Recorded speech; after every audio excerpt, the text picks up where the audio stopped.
Tonight, working late, the Alabama House acted on a number of mostly non-controversial bills. Chris Grimshaw is standing by live at the Capitol with reports on some of these bills and action taken earlier today. Chris? Mac, one of the bills that was passed by the Alabama House today would give the Alabama legislature the sole control and authority over control of gun possession and sales. This bill, if passed by the Alabama House and the Senate, would stop any city from passing gun control ordinances, as Montgomery City Council recently considered. A group of bills creating various circuit judgeships, including a family court seat in Montgomery, are up for consideration in the House, but Representative Rick Manley of Demopolis wants to change a provision that would automatically create the benches if Governor James doesn't release the needed funding conditionally next year. In all, 116 bills were put in position for passage today, clearing them out of the way and making room for more controversial bills to be debated in the waning days of this regular session. Earlier in the day, the Senate passed the controversial current use property tax measure after spending the entire night working out a compromise formula that still gives the agricultural landowners somewhat of a tax break and keeps the state from losing as much of an increase that reappraisal will create later this fall. The House is expected to consider that compromise tax rate tomorrow. Yet another version of the education budget is in line for debate tomorrow. The House Ways and Means Committee approved a budget that provides a 15% teacher pay raise. That's in between Governor James' proposed 14% increase and the AEA-backed 16% proposal. Although this new 15% pay raise budget is not a compromise between the two sides, the sponsor of the bill, Chairman Walter Owens of the Ways and Means Committee, apparently hopes that it will turn out to be. Chris Grimshaw, WSFA TV News, reporting live from the Capitol. Thank you, Chris.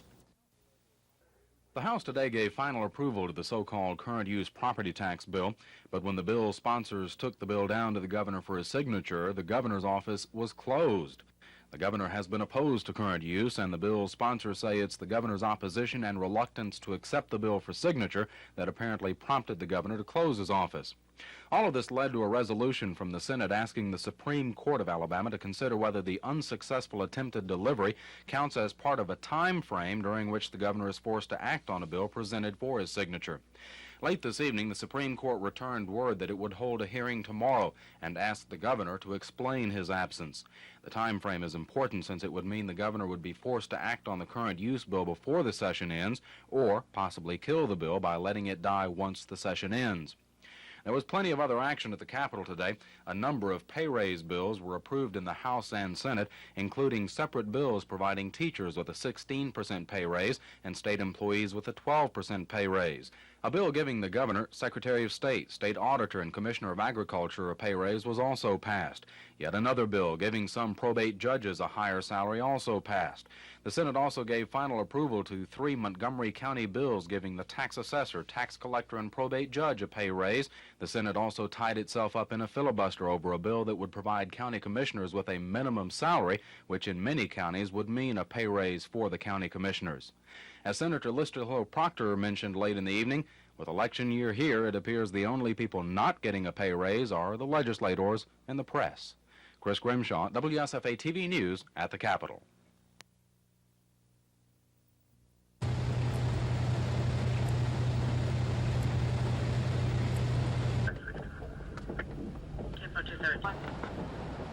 Number 2029 on top, we were Romeo 809, send it back here, go. 10-4.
Prattville schools closed this afternoon at 1:15 so that the students, teachers, and members of the Autauga County School Board could attend the service. Other mourners included past students, family, and friends.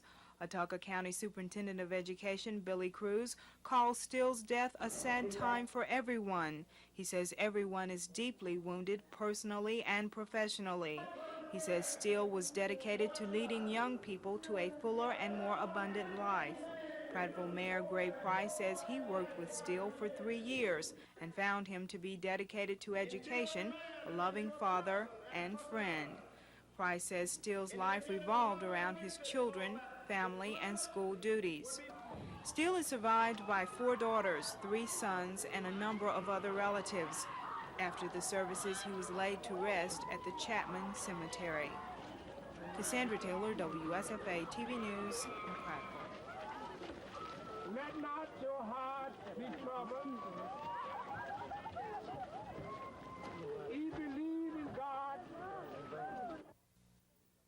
The governor's office was closed up tight today. The governor told me this afternoon he was in Gulf Shores and had decided to give his staff a couple of days off since they had worked on some past holidays. Upstairs, the governor's absence prompted accusations that he left town to avoid receiving the current use property tax bill, which the governor opposes, and in turn delay any veto or other action. The House passed the compromise current use bill this afternoon. Then House sponsor Rick Manley, Senate sponsor Bob Gullidge, and Senate Rules Committee Chairman Albert McDonald took the bills down to the governor's office just to show they tried to deliver the bill and to set the stage for a resolution asking the Supreme Court if this unsuccessful attempt counts as an official delivery. The governor has 6 days to act on a bill once he receives it. If today's attempt doesn't count as a delivery, it will allow the governor to hang on to the bill essentially until the last day of the session. But the House and Senate are considering changing their meeting days, which would essentially force the governor to act on the bill by the next to last day. There was plenty of other action in the House today. A bill specifying a 16% teacher pay raise passed the House, but when the AEA-backed members tried to move the education budget funding the 16% pay raise out, there still were not enough votes to overcome a rule requiring at least a $20 million surplus. The House also passed a bill authorizing a 12% state employee pay raise. The House approved a bill that puts an extra local 2% sales tax on liquor sold in the state's ABC stores. 75% of the money generated by the extra tax will go to the cities. The other 25% goes to the county. Walter Owens, who sponsored the bill, says it was offered to increase local liquor taxes since the counties are prohibited from increasing liquor taxes at the local level. The governor suffered another blow today when the Senate approved a House resolution postponing the election on a legislative budget isolation for 2 years. That budget isolation is in the form of a constitutional amendment and was expected to be ratified by the voters later this fall. Chris Grimshaw, WSFA TV News at the Capitol. Whenever a criminal case goes to trial, potential jurors are brought in to possibly decide the case. The group of jurors is called a venari.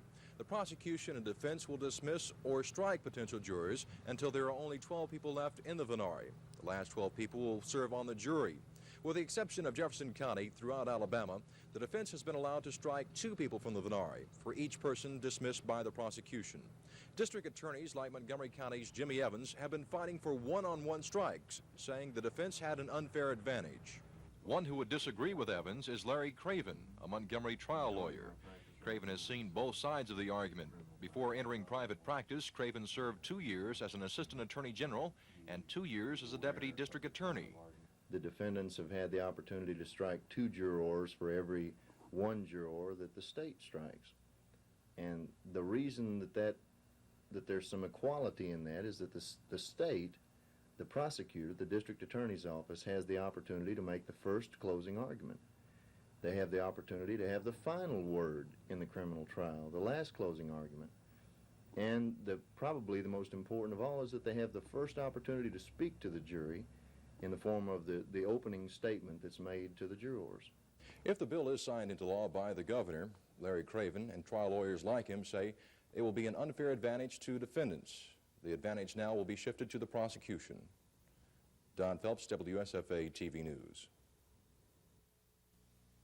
The deeds you've left behind will be alone each day. We didn't want to give you up, but sleep on and take your rest. This act... Search. You can carry nothing else.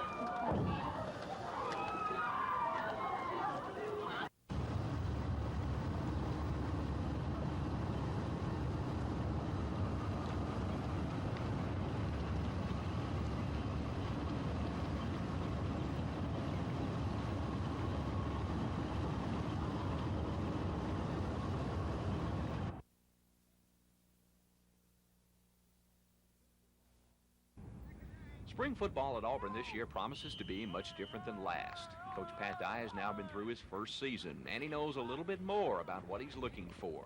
Well, I think we can come out of spring practice a lot better football team than we were a year ago for several reasons. Just the mere fact that we've been here a year and they understand our system, and we know the players a lot better. But the other thing is, of course, we got a lot of players coming back from last year. So a lot of the effort this spring will be in developing depth and talent behind kids that we know that can already play. It's no secret that offense is Dye's first priority this spring. He says he would like to find some sure running backs, shore up the offensive line, and settle on 2 or 3 quarterbacks to run his wishbone offense. The top candidates at quarterback appear to be Ken Hobby and Clayton Buford, both upcoming sophomores with experience. Hobby says the challenge to be the #1 signal caller is there. No, I don't really feel any pressure. I'm just going to have to go out there and do the best I can, help our team move the ball, score a lot of points, and that's what it's going to take to find which one's going to be #1 and #2. They expect to increase their passing next year. Has he implicated that to you? Has he told you anything about it? There's no doubt about it. He told me that just a few days ago, that we're going to definitely throw the ball more this coming fall, and that's what we're going to have to do if we're ever going to try to win that national championship. We're going to have to throw it and throw it well. So I'm glad he told me that, because I like to throw the ball. The Tigers' strong point this spring appears to be defense, where a number of starters are back off a unit that showed well last season. Tonight at 10, we'll take a look at the Auburn defense.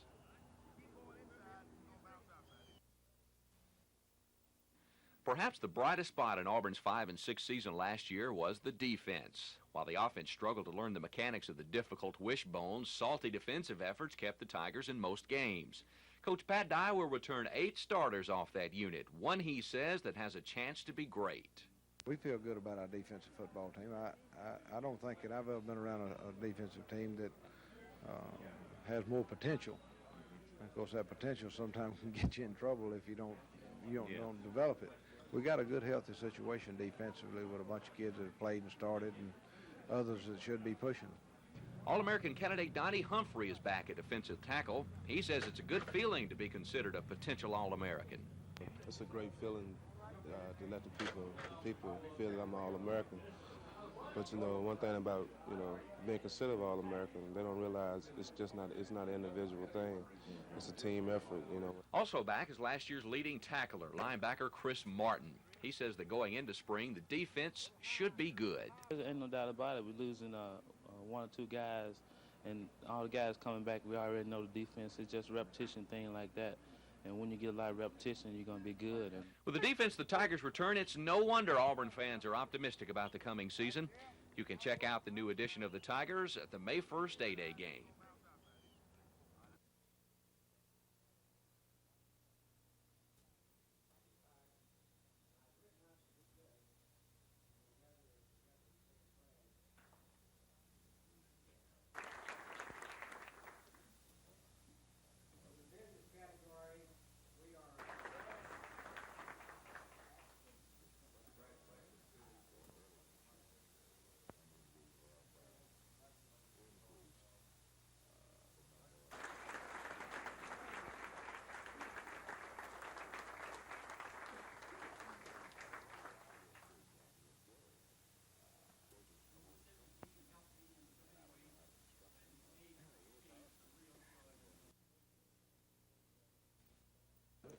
Hopefully we will have a good crowd to participate in it. The mayor will be with us. The mayor has dedicated the day to the Shrine Crippled Children. And by the way, the mayor is a Shriner. We're proud of that fact. And hopefully we can continue this thing on an annual basis and continue raising money for our crippled children. How much are you hoping to raise? Well, we'll take all we can get. Have you set a goal? No, we haven't set a goal. But we hope to come somewhere around $15,000.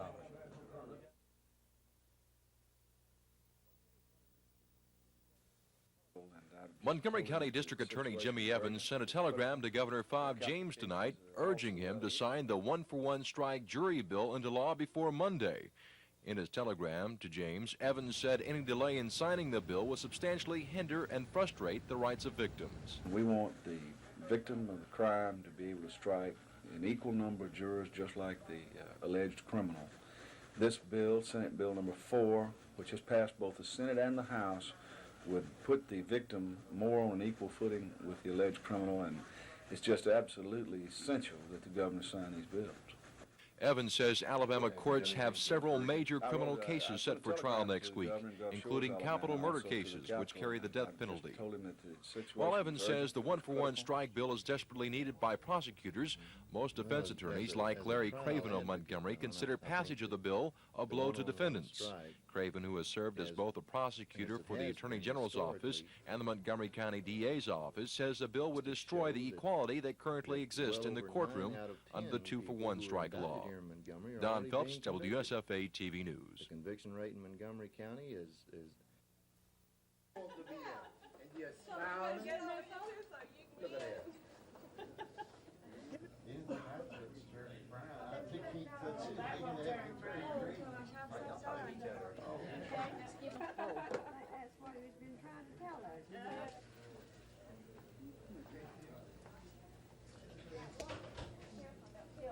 Yeah, there you go. Happy Easter. Every year, Flower Club members give Easter plants to the veterans. Every year, the veterans give the Flower Club members smiles of gratitude. And every year, they give each other a happy Easter greeting. The 42 flower clubs, all belonging to the local Federation of Garden Clubs, have been donating the Easter plants for nearly 40 years. This year, over 100 veterans received the flowers, which no doubt will help make this Easter just a little extra special. Kim Davis, WSFA TV News. The day was simply beautiful. Sunny, breezy, temperatures in the 60s, excellent flying weather for my first flight in a biplane. Today's flight would be special. I'd be flying in the original 56-year-old Pepsi's open cockpit Skyriter's airplane. I knew I'd be in good flying hands with 23-year-old Suzanne Asbury, reportedly the country's only professional female skywriter. Suzanne says she learned to fly before she learned to drive a car. She's earned several flying licenses and at 18 became a certified flight instructor. Today at Danley Field, I crawled into the front seat of Suzanne's Travel Air, fastened the safety belt, and away we went.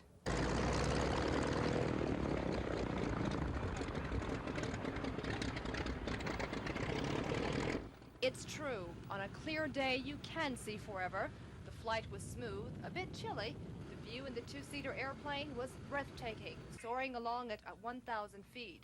Suzanne teams up with her husband, Steve, for their aerial act of skywriting, which they do across the country. Suzanne describes the art of aerial calligraphy. When I am skywriting, it's beautiful because we're at a real high altitude, usually around 8,000 to 12,000 feet. And on a pretty day, you can just see forever, it seems like. The skywriting ends up being a mile high, and Pepsi will cover 10 miles over the ground. And since we are at an altitude of about 12,000 feet, it's very visible if we have a good day. And a good day consists of blue skies, moist air, because the skywriting fluid is basically a vapor, and so if the air is moist, it stays in the air a lot longer. Tonight at 10, I'll tell you how Suzanne and Steve met. Steve calls it love at first flight. Kim Davis, WSFA TV News. Suzanne was skywriting at the Kentucky Derby in Louisville last April. Steve was banner flying there too. Suzanne says they met for the very first time when their planes landed at the same airfield. And since they had so much in common, as Suzanne put it, she never met anybody else who could speak biplane language. They went out to dinner later that night, and from there, Steve says, we just happened to meet. Somebody said, hey, there's a young lady in there that flies that biplane, and I was probably more interested in the biplane than I was in her until I met her. And then we just had so much in common, and we just You know, we were probably the only ones that each other could talk to that really understood what the other one was doing, because biplanes are kind of unique, and especially 50-year-old ones. And it just kind of went from there, and so here we are. Steve and Suzanne were married last February 20th, and as newlyweds travel across the country in the two-seater plane. But now they travel as a family with Charlie Brown, who Steve says is the team's technical advisor. The Oliver family fly on to Louisville Sunday for a week of skywriting at the Kentucky Derby, the site where love was found at first flight. Kim Davis, WSFA TV News.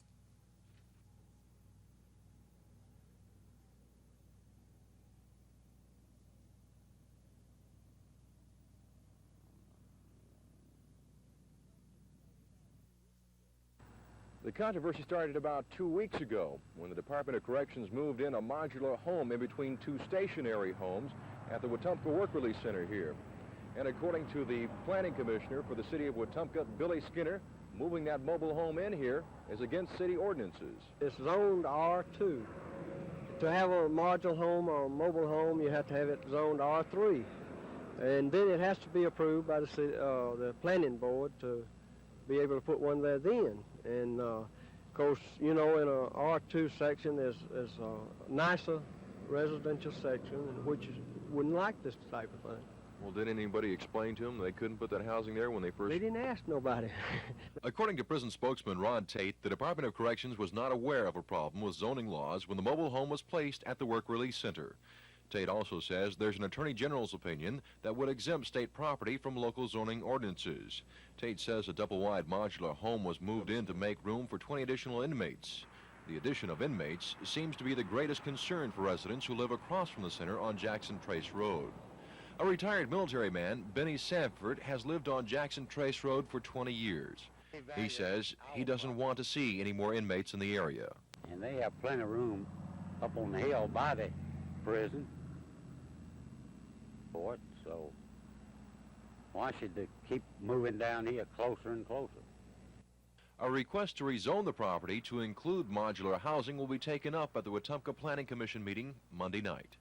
Don Phelps, WSFA TV News, Wetumpka.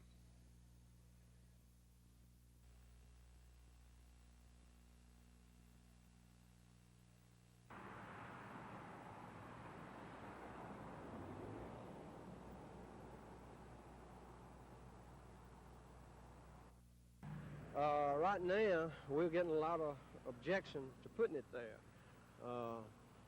The state has not asked for permission or didn't before they put it there. Now they have. I wrote them a letter about 2 weeks ago and asked them to meet with us and, you know, go through the proper channels.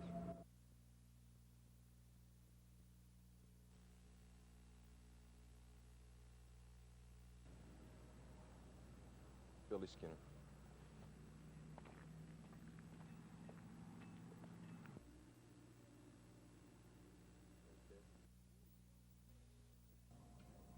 In the beginning, state officials were told student assistance loans in Alabama would be cut $49 million. But now, since Congress hasn't passed a budget, they're not sure how much will be cut.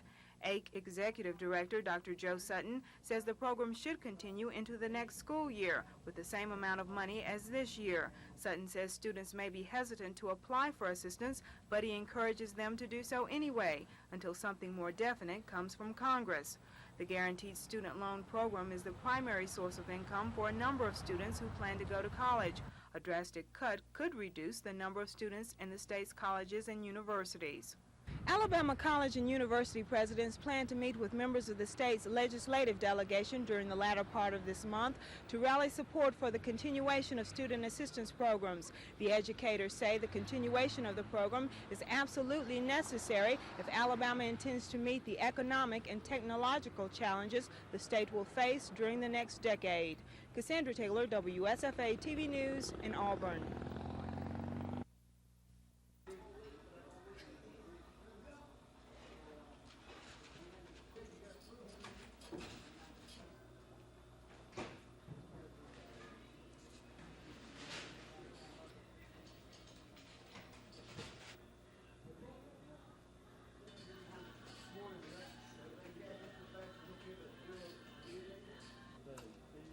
at 6 o'clock. Gee, I was going to get up at 6 o'clock. Can I go home?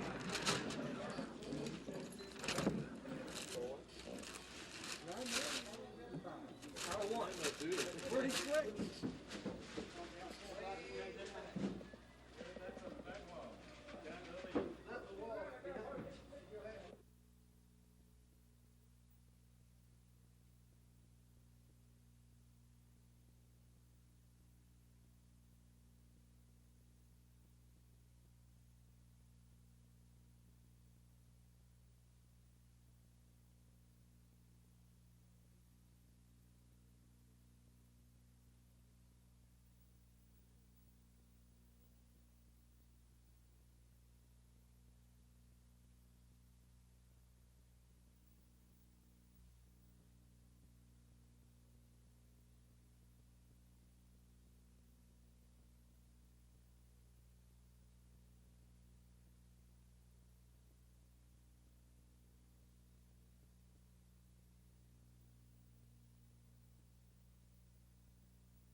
It makes no difference to me whether it's the first, second, third, or fourth year.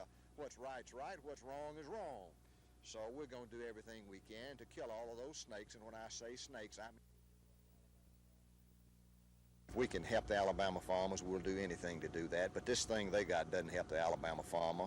The only people that would gain anything from it are large corporate or private landowners, and I don't want to see anybody taxed more than it should be. But Alabama has the lowest property tax in the United States of America, and I want to keep the lowest property taxes in the United States. But this so-called current use bill, and we already have a current use bill because that's why we have the lowest property taxes in America, and as I said, I want to keep them. But what this bill would do, it would simply deprive our local school systems and local governments of legitimate revenue that they need, and that's not right. Yesterday and today, the governor's office has been closed. Governor James says he gave his staff some time off since they have been working hard. But supporters of the so-called current use property tax bill say the governor closed his office to avoid receiving the bill, which he has publicly blasted as a bad bill. Today, the Supreme Court didn't want to hear about why the office was closed, but instead about the legal ramifications. Legislative Reference Service Director Lou Green, representing the Senate, admitted to the court that there isn't any law requiring the governor's office to be open at any certain time, but he says there is an implied duty on the governor's part in the legislative process to receive and act on bills. But Jim North, a Birmingham attorney representing the governor, told the court he didn't think this issue should be argued before the Supreme Court since they're an appeals court and not a trial court. North also denied any implied duty of the governor's office to be open while the legislature is in session, saying that would put the legislature in the position of dictating the governor's office hours. One of the primary reasons the incident has drawn so much attention is the current use bill and the remaining time the governor has to act on it. If the court's opinion supports the governor's action, Green says it would imply that a governor could simply close his office and kill every bill by not accepting them. Green contends the attempted delivery of the bills to the governor's office yesterday constitutes a legal delivery starting a time period during which the governor is forced to act on the bill or it becomes law automatically. But North said the governor's office would be open Monday, giving the legislators plenty of time to override any veto that the governor might attach to the bill. The hearing before the Supreme Court took less than an hour, and it drew a fairly large crowd of pro- and anti-current use bill supporters. Supporters who walked away still not knowing what the court's opinion would be. That opinion could be issued over the weekend or by early next week. Chris Grimshaw, WSFA TV News, in front of the Supreme Court. The controversy started yesterday when sponsors of the just-passed current use property tax bill tried to deliver the bill to Governor James, but found that he had given his staff 2 days off and had himself gone fishing. Today, Lou Green, representing the state Senate, told the Supreme Court that the governor's absence created what he called a rare and constitutional crisis, since he says the governor has an implied duty to receive bills for his signature or veto. But attorneys for the governor's office say there was no crisis and that the governor's office hours shouldn't be dictated by the hours of the legislature. Although the question of whether or not the governor can close his office while the legislature is in session is at stake, supporters of the current use bill are more interested in whether or not yesterday's attempted delivery starts a time period during which the governor is forced to act on the bill without it becoming law automatically. Green says it does count, And the governor's attorney says it really doesn't matter since the governor will be back Monday, leaving plenty of time for the legislature to override any veto the governor has threatened to attach to the bill. Chris Grimshaw, WSFA TV News at the Supreme Court.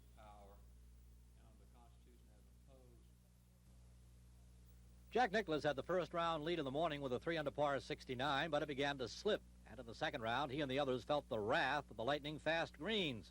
His second shot on the ninth showed a sloped and very demanding green.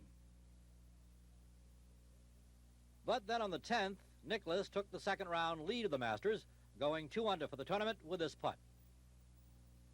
Four-time Masters champion Arnold Palmer had his share of bad luck as he challenged the water in front of the 15th green, and he lost. Then on 17, Palmer had a fine shot that rolled in and out of a bunker as the ball rolled to within 5 feet of the pin. But then, Arnie missed the putt.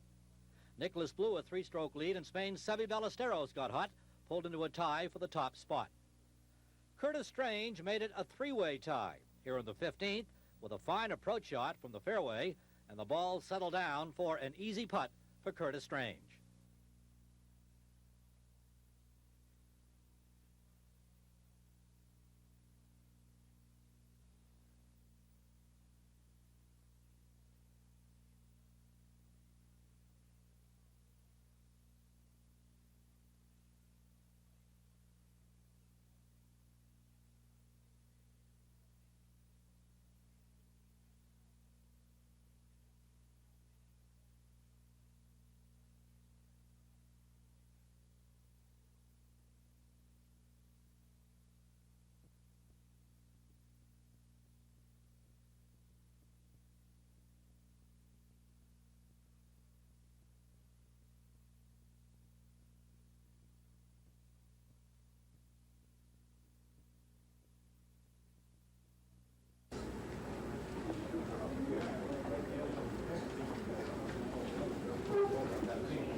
You don't even rate a picture.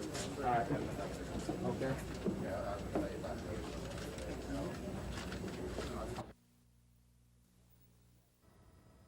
Construction of the project actually began in 1978 when $3.7 million was spent to build the necessary service roads and a 3/4-mile culvert. The second phase of construction, costing $5.9 million, began in 1980 to erect the bridge that passes over the Atlanta Highway. The tentative completion date was November of this year, but according to Division Engineer with the Highway Department, Lamar Woodham, the project was finished several months ahead of that time because of the efficiency of the contractors and also because of good weather during construction. Highway Department construction engineer Hap McPherson says motorists should have no problems using the interchange if they read the signs and follow their directions. McPherson says even though the overpass will be open Tuesday, some minor construction will still be needed on the bypass north of Atlanta Highway to install slip ramps to allow traffic on the service roads to merge with the northbound lane smoothly. Motorists also need to be aware that the service roads on either side of the bypass will become one-way streets when the overpass is opened. According to reports, there'll be no official ribbon-cutting ceremony to open the interchange, but extra police personnel will be on hand to assist should anyone need assistance with directions. Mac Carmack, WSFA TV News.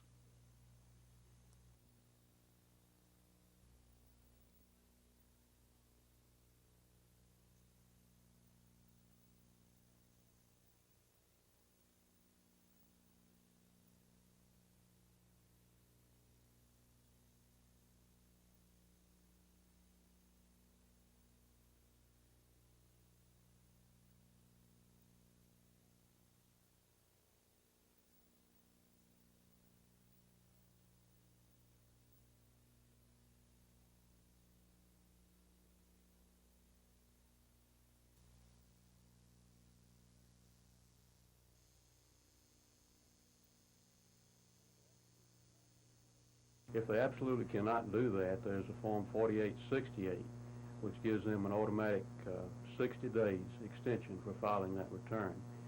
That would give them till June the 15th. Now they must pay in with filing of that form all the tax that they anticipate being due. So if you think that you're going to have like $200 that you might owe the government, when you file that form, you have to send along a check. You should send in the $200 along with it. All that form does is gives you the opportunity to file your return late. It does not extend the time for payment of tax.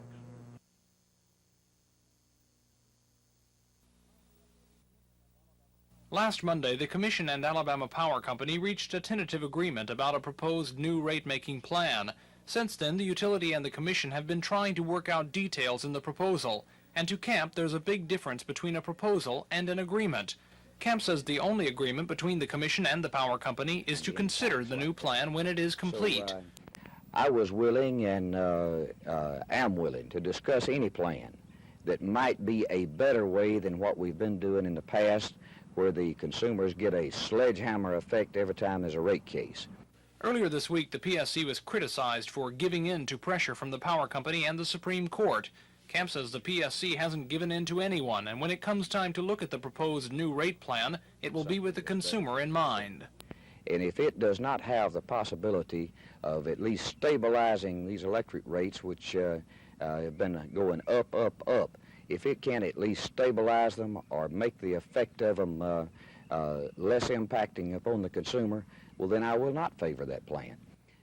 Camp says some parts of the proposed rate-making plan still have him concerned. He says he wants to be sure that any new plan for rate determination won't allow the utility to in any way get past the Commission with rate changes that might be unacceptable.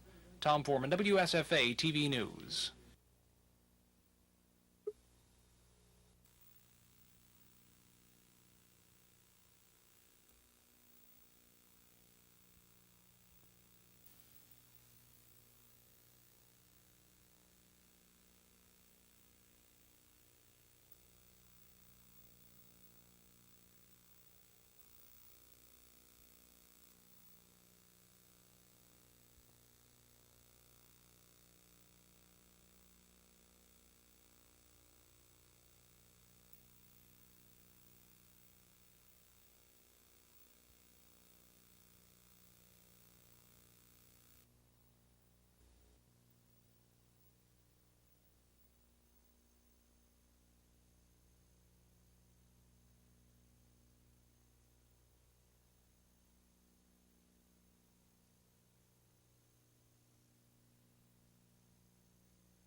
Coach Bear Bryant has made no secret of the fact he isn't pleased with the progress of his football team this spring.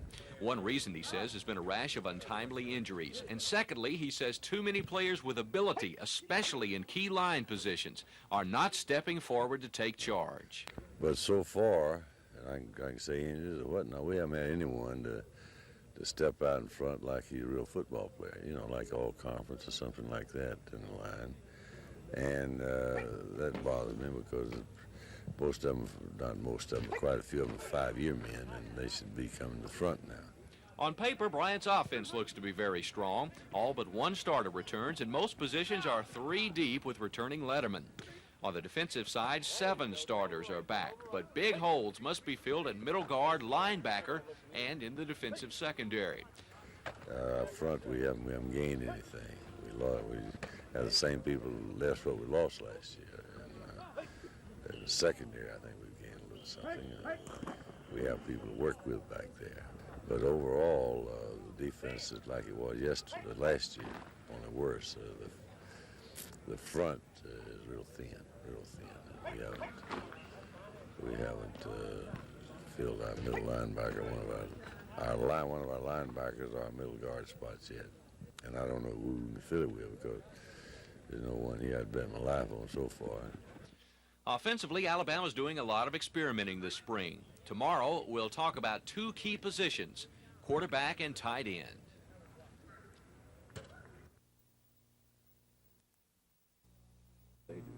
Well, in case of hardship situations like that, they need to come in or either call the toll-free number, but they need to talk to someone in collection.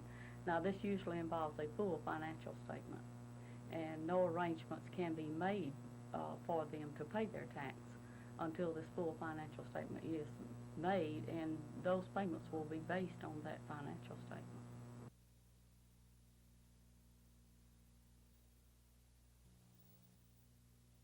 Anytime you have to go back and retry a case, you've got serious problems. As 2 or 3 years passes, you can't find your witnesses. If you find your witnesses, they don't understand why they have to come back, go through the trial. The victim, the family suffers a great deal. And in this particular case, one of the witnesses was in Korea, and it was through Congressman Bill Dickinson, who really put out an extra effort for the people of this county. And we were told that we would not be able to get this witness back from the United States Army in Korea. We were told that it would be impossible for that, and we, of course, the case was in serious jeopardy, and Congressman Dickinson stepped in and did an outstanding thing for the people of the county and saw that the United States Army returned him to trial.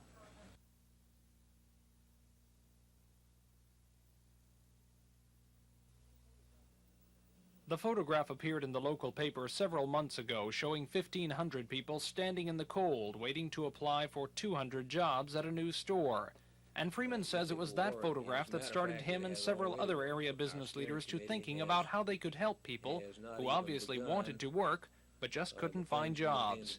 What they came up with is Jobs for Jobs, a program for area businesses to create employment. It works like this. Each business or industry in the area that employs at least 15 people is expected to create a job. And for every 20 employees more than 15, another job. For example, a company with 75 employees would be expected to create and support 4 new jobs. Now, we're not going to find everybody a job. But we believe with the cooperation of all those who do have jobs, and particularly those who employ people and understand the problems we're facing, we believe we can have a meaningful impact on unemployment in Montgomery County and Elmore and Autauga counties as well. And Freeman says the plan has ripple effects. If more people are working, more people are able to spend money. Business does better, and temporary jobs formed under the Jobs for Jobs program might become permanent. Freeman says area businesses have already pledged over 100 jobs, and the program has just started. Freeman says if all goes as planned, positive results should appear in the economy and unemployment figures within 3 weeks. In the meantime, other areas in the state are showing interest in the Jobs for Jobs program. Freeman says what it all boils down to is that people with jobs are fortunate, and he says it is incumbent on those people to try to help others who want work to find it. Tom Foreman, WSFA TV News.